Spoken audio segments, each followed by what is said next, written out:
کہ 10 سال سے زیادہ وقت تک 24 لاکھ مربع میل پہ حکومت کرنے والے اس شخص نے اپنے گھر میں 1 روپیہ بھی نہیں جانے دیا.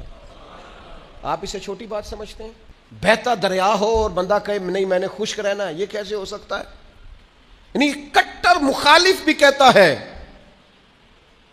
کہ نہ مال خزانہ میں سے کوئی عمر کی جیب میں آیا ہے، نہ عمر فاروق کی اولاد کی جیب میں آیا، انہوں نے آنے دیا ہی نہیں. وہ جو زہد تھا نا، ذہن بن گیا تھا کہ دنیا نہیں کٹھی کرنی، آخرت بچانی ہے. اور یہ ایک بات اور بھی ذہن میں رکھ لیں، زہد سے مراد یہ نہیں کہ بندے کی جیب میں کوئی شے نہ ہو تو پھر وہ زاہد ہوتا ہے. حضرت سلیمان بھی زاہد تھے پر انہوں نے دنیا پر حکومت کی ہے. زاہد تھے جناب یوسف علیہ السلام بھی، پر حکمران بھی تھے.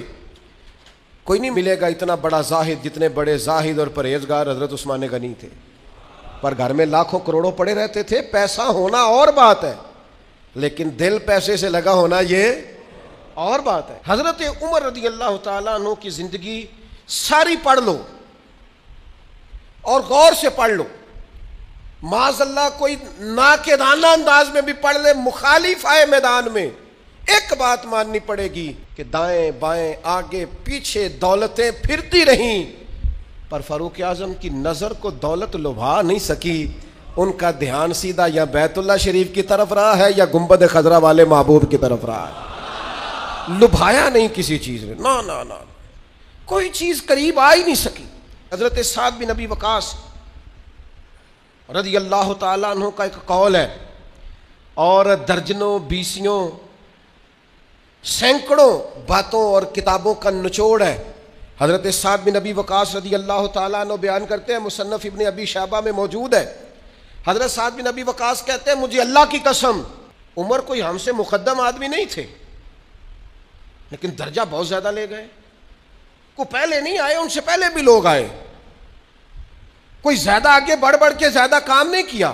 یہ صحیح سند سے مصنف ابن ابی شیبہ میں موجود ہے. حضرت سعد بن ابی وقاص کہتے ہیں اللہ کی قسم ایک بات تھی جس کی وجہ سے عمر سب سے آگے نکل گئے. حضور وہ کیا؟ فرمانے لگے عمر نے دنیا داری سے دل نہیں لگایا، مال سے، لالچ سے، ہرس سے، ہوس سے دور رہے. عمر ان کی دنیا سے بے رغبتی ان کو آگے لے گئی. اور یارو دانش مندان دا کام نہیں، دل دنیا تے لانا، اس ووٹی تے لاکھ خامد کیتے. درویش سے پوچھا، حضور کہنے لگے حضور یہ زمین میری ہے، تو ہنس پڑے، کہنے لگے تیرے سے پہلے کس کی تھی اور تیرے بعد کس کی ہوگی؟ دانش مندان دا کام نہیں، دل دنیا تے لانا، اس ووٹی تے لاکھ خامد کیتے، جو کیتا سو کھانا. تو کھا جاتی ہے، روز نیا خامد کرتی ہے یہ دنیا، ہر روز نیا حکمران بناتی ہے. آپ کے ملک میں کئی وزیر اعظم ہیں جو زندہ ہے، پوچھتا کوئی نہیں. کئی صدور رہ چکے ہیں، زندہ ہے، پوچھتا کوئی نہیں. دنیا کا جو سب سے بڑا عہدہ تھا بظاہر وہ ملا ہے، لیکن حال کیا ہے؟ کچھ بھی نہیں. جب تک کرسیوں پہ تھے حیثیت اور تھی، کرسی تو اترے تو حیثیت. حضرت عمر کی زندگی کا بڑا سبق یہ ہے کہ دنیا سے بے رغبت ہو جاؤ. جو تمہارا ہے بس وہی تم نے حاصل کرنا ہے. آنے والی نسل کو بھی ہرس، ہوس، لالچ، مفاد پرستی پہ نہ لگاؤ. آپ نے ناراض نہیں ہونا، چند دن پہلے مجھے ایک یونیورسٹی میں بلایا گیا لیکچر کے لیے. وہ کہنے لگے جی مین آپ نے بات چھیڑنی ہے، بالکل مین. آخر کیا وجہ ہے کہ پڑھے لکھے سمجھدار اتنی بڑی ڈگریاں اور پھر لوگ غلط طرف نکل جاتے ہیں؟ تو میں نے کہا مجھے زیادہ تو نہیں پتا، لیکن ہم جب پڑھتے تھے نا تو جس بچے سے پوچھتے تھے نا، زیادہ بچے یہی کہتے تھے بڑے ہو کے کیا بنو گے؟ کہتے میں نے ڈاکٹر بننا ہے اور مخلوق کی خدمت کرنی ہے. زیادہ تر یہی کہتے تھے. وہ بڑے ہو کے ڈاکٹر تو بن گئے پر اگلا لفظ بھول گئے. ڈاکٹر بن گئے وہ، لیکن مخلوق کی خدمت کرنی ہے یہ وہ. پھر انہوں نے چونکیاں رکھی ہیں 2 3، ایک پہ فیس جمع کرا لو، ایک آگے آ جاؤ، یہ اتنے پیسے مشورے کے ہیں، یہ پھر دعائی بھی وہاں سے لینا جہاں سے میں نے کہی ہے، ٹیسٹ بھی اس لیبارٹری سے کرانا. جو سب کی بات نہیں کرتا لیکن جو ہے وہ بہرحال ہے. خدا را کہیں تو دنیا داری چھوڑ دو، کسی مقام پر تو اس کو چھوڑ دو. وہ یار میں تو اس دن بڑا ہی تڑپا تھا جس دن ایک بوڑھے نے مجھے آ کے کہا تھا پیر صاحب میں تہاڈی ماں باپ دی شان تے تقریر سنی ہے، کیا بات ہے. لیکن آپ کو پتہ ہے آج کل بچوں سے بھی عزت کرانے کے لیے باپ کا مالدار ہونا ضروری ہے. ابا غریب ہو تو وہ بچوں کے لیے زیادہ قابل احترام. اس نے کہا یہ بھی ذہن میں رکھیں آپ. تو میں تو ٹوٹ گیا سارا اور بکھر گیا اس بزرگ کی بات سن کے. اس نے کہا وہ غیروں سے مشورے لیتے ہیں صرف اس لیے کہ ان لوگوں کی جیبوں میں پیسے ہیں، اور میں نے بھی زمانوں کو سبق پڑھایا ہے، لیکن چونکہ جیب خالی ہے تو لہٰذا میں زیادہ سمجھدار اور سیاںا بندہ نہیں رہا. پیسے بھی نہیں. جب تک زہد نہیں پیدا ہوتا تلنے لگ گئی ہیں چیزیں، گھٹن محسوس ہوتی ہے، گھٹن. حضرت عمر کی زندگی کا زہد اصل تھا. میں آپ سے عرض کروں، دو قسم کا مسئلہ ہے ہمارے ملک میں.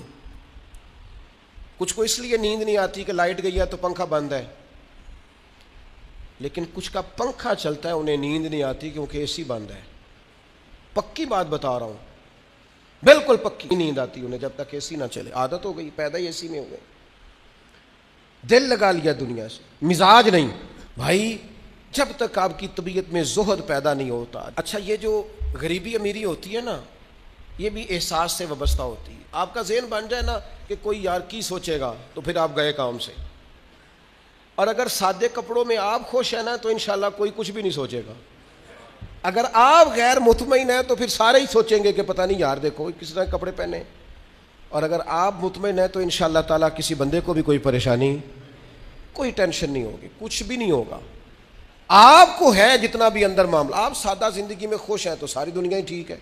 لیکن اگر آپ ہی بڑے پریشان ہیں کہ یار دیکھو میں مطلب کس طرح کا میں نے لباس پہنا ہے، تو پھر حالات خراب ہیں. معروف تابعی ہیں حضرت عبید بن عمیر رضی اللہ تعالیٰ عنہ، وہ فرماتے ہیں میں نے حضرت عمر کو نا جمرات کی رمی کرتے دیکھا. ہم اپنے لفظوں میں کہتے ہیں شیطانوں کو کنکر مارنا حج کے موقع پر. کہتے ہیں میں نے جمرات کی رمی کرتے دیکھا حضرت عمر کو 11-12 ذی الحج کو. وہ کنکر مار رہے تھے تو میں ان کے پیچھے تھا، تو صرف پشت پر نا 12 پیوند لگے ہوئے تھے کپڑوں. صرف کمر میں نے دیکھی چونکہ صرف پشت میری جان 12 پیوند لگے تھے. لیکن فرماتے ہیں جب انہوں نے رخ میری طرف کیا تو جلال وہی تھا جو حضرت عمر کا ہونا چاہیے. میں بڑی دفعہ کہتا ہوں، مجھے پھر کہہ لینے دو، یار روب کپڑوں کا نہیں ہوتا، کردار کا ہوتا ہے. آپ کپڑوں سے روب ڈالنا چاہتے ہیں، بڑے بڑے موبائل ہاتھوں میں پکڑ کے روب ڈالنا چاہتے ہیں، بڑی گاڑیوں سے اتر کے روب ڈالنا چاہتے ہیں، کوئی نہیں ڈلتا. اب تو بھائی دنیا ایک سے ایک بڑھ کر ہے. روب آپ کے کردار و عمل کا ہوگا، روب ہوگا آپ کی شخصیت کے وقار کا، آپ کی وفاداری کا روب ہوگا. حضرت عمر رضی اللہ تعالیٰ عنہ کی زندگی میں جو زہد تھا. اچھا انہوں نے بہت سارے گورنروں کو پکڑا، کہا تو ریشم کا لباس پہنتا ہے، یا تو نے مال بنا لیا ہے، چلا ادھر. اور جب بھی کسی کو گورنر بناتے تھے پہلے لسٹ بناتے تھے اس کے پاس کیا کیا ہے، اور وہ لسٹ اپنے پاس رکھ لیتے تھے. 6 مہینے سال میں اگر اس کے مال میں اضافہ ہوتا تو فارغ کر دیتے.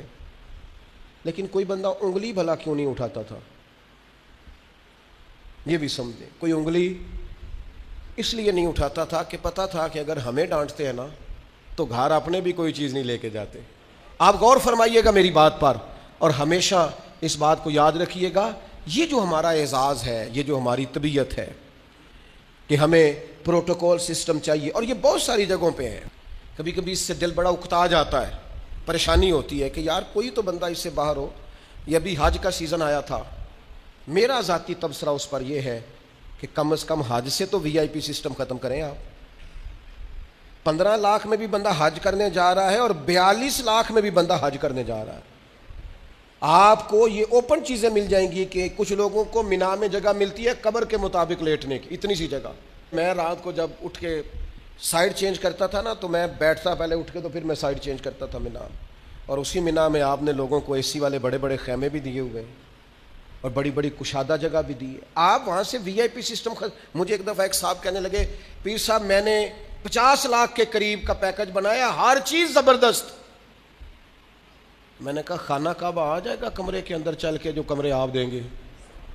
کہنے لگا نہیں. تو میں نے کہا جب طواف کرتے وقت کوئی وی آئی پی نہیں، ایک ہی صف میں کھڑے ہو گئے محمود و ایاز، نہ کوئی بندہ رہا نہ کوئی بندہ نواز، بندہ و صاحب و محتاج و غنی ایک ہوئے، تیری سرکار میں پہنچے تو سبھی ایک. او کم از کم کہیں تو اس کلچر سے باہر آ جاؤ. کلچر بن گیا ہے، وہاں کیٹاگریاں پوچھتے ہیں آپ نے اے میں جانا ہے، بی میں جانا ہے، سی میں جانا ہے. آپ کو سادے لفظوں میں کہتے ہیں جنہ گڑ پاؤ گے اتنا میٹھا ہو، جتنے پیسے خرچیں گے اتنی آپ کو وی آئی پی ہوٹل ملے گا، وی آئی پی سواری ملے گی، وہاں سسٹم ملے گا. کم از کم کسی جگہ تو مسلمان چھوڑ دیں.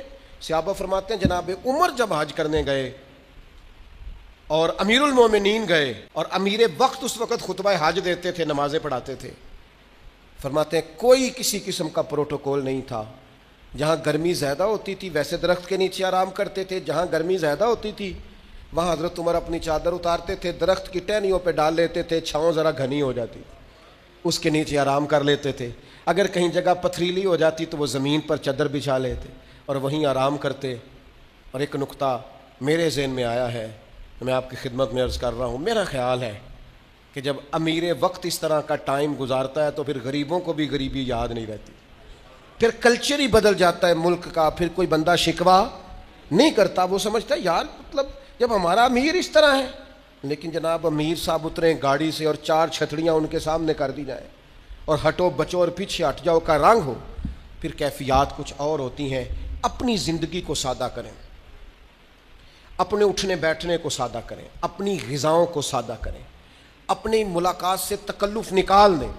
آپ کیا ہیں، کچھ ہیں، کوشش کریں کہ عند اللہ اچھے مومن بننے کی. باقی اس کلچر سے جتنا آپ اپنے آپ کو بچائیں گے سوسائٹی میں خوبصورتی پیدا ہوگی.